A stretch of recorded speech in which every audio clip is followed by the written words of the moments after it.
The House today considers urgently needed legislation to address life-threatening gaps in our nation's mine safety laws.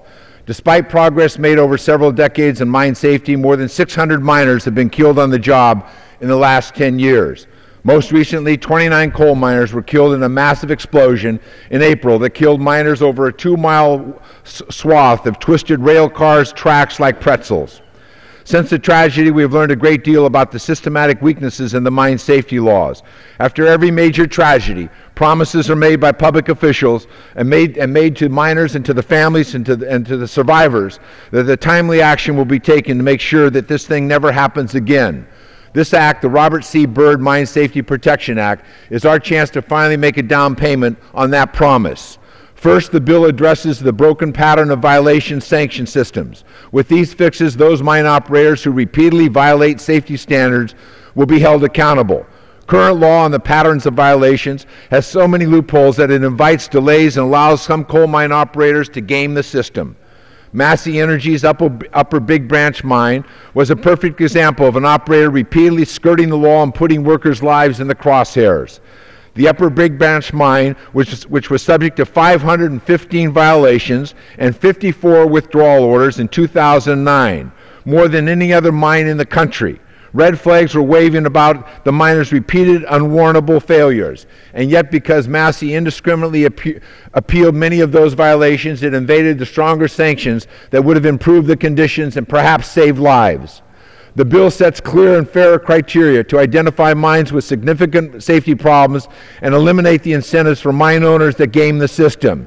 Had this been in place, I believe the 29 miners who lost their lives in the Upper Big Branch mine would be alive today. Second, the bill gives miners modern protections against retaliation if they speak up about the dangerous conditions under which they work.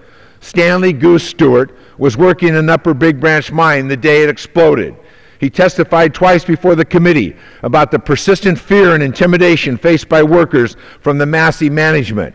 He said that in his years working for Massey, they took coal mining back to the early 1900s. He urged us to give miners the ability to stand up to rogue mine operators.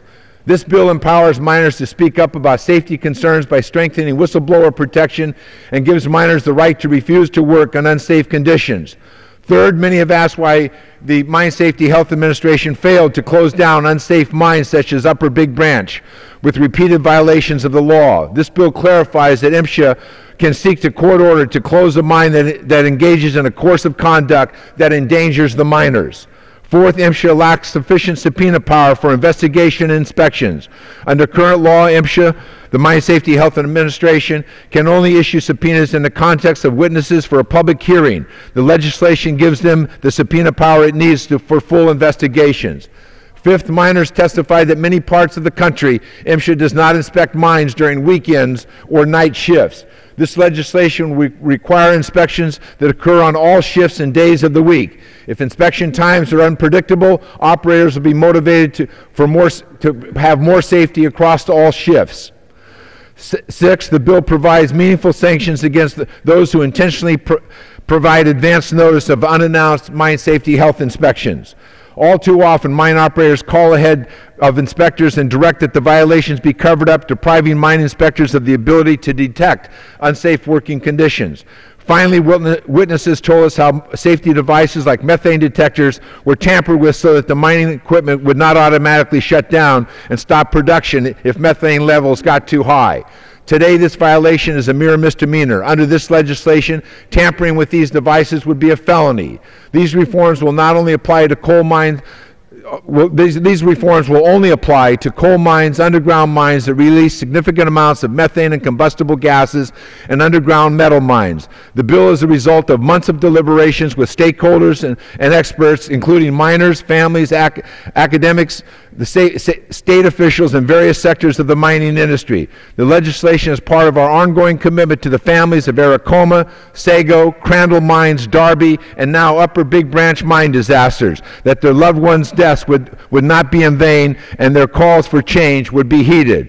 The legislation also enters the late Senator Robert C. Byrd, who was a champion of our nation's miners. After Sago and Aracoma tragedy, Senator Byrd said, "If we truly are a moral nation, then these moral values must be reflected in the government agencies that are charged with protecting the lives of our citizens. I agree, and this legislation redeems that sentiment of Senator Byrd, and I urge my colleagues to support this important legislation. I reserve the balance of my time. Mr. Speaker, members of the House, I want to thank the members of our committee, the Education and Labor Committee, who spoke today, Ms. Woolsey, who is the subcommittee chair, Mr. Hare, and Ms. Shea Porter, for their commitment to worker safety, whether it's in mines or construction sites or factories or anywhere else in America. They have demonstrated over and over again their commitment to these workers. I also want to thank Mr. Rahal for his support of this legislation. He's taught me a great deal, not just about mine safety, but about the culture of the communities that engage in this industry and in this employment, and the impact that it has on them and their families when things go so very wrong in the mines with accidents, explosions, fires, and other incidents that take place. Time and again, when I have visited miners, they've told me how he has stood with them and their families at the mine site, in the accident site, if you will, in their churches, in their homes, out in their cars as they've slept overnight waiting to hear what the impact of the accident might be on their loved ones who are still inside of the mine. And I want to thank him for that kind of concern and for the help in drafting this legislation. Mr. Chairman and members of the committee, I appreciate that the time is never right for my colleagues on the other side of the aisle to engage in worker safety legislation. In fact is, they were invited numerous times, their staff, to participating in the drafting sessions. All they wanted to do was see the language, not participate. This is over an 8-month period of time, the consideration of this legislation, where we met with groups all across the mining community, for employers, employees, communities, governors, enforcement agencies, federal, state, and local, and all of that together. We worked with the mining companies themselves. I'm very honored to have 2 letters, one from Patriot Coal, the CEO of Patriot Coal, and one from the CEO of Consul Energy, reflecting on the process that we went through to arrive at this legislation and the improvements that were made, that they were grateful to the extent to which they had been included in this process. I don't say they support this legislation in every item in it, but the fact of the matter is this was a very open process, and it was open for one reason: because we wanted the best answers to provide for the safety of these miners and the security of their families. This bill has the support of those who go into the mines every day. This bill has the support of the families of those who go into the mines every day.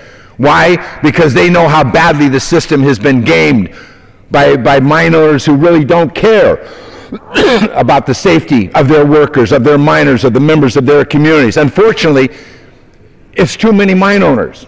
It's a small number, but it impacts a huge number of miners who work in those mines where they disregard the law, where they instruct people to do things that are in violation of the law, where they disrupt the inspection process, where they disrupt the enforcement process. That's how they run their companies. We've watched it play out on the financial pages of the newspapers as one of the very large mining companies, the massive mining, struggle with the idea of whether or not they could keep their CEO. They're so strongly identified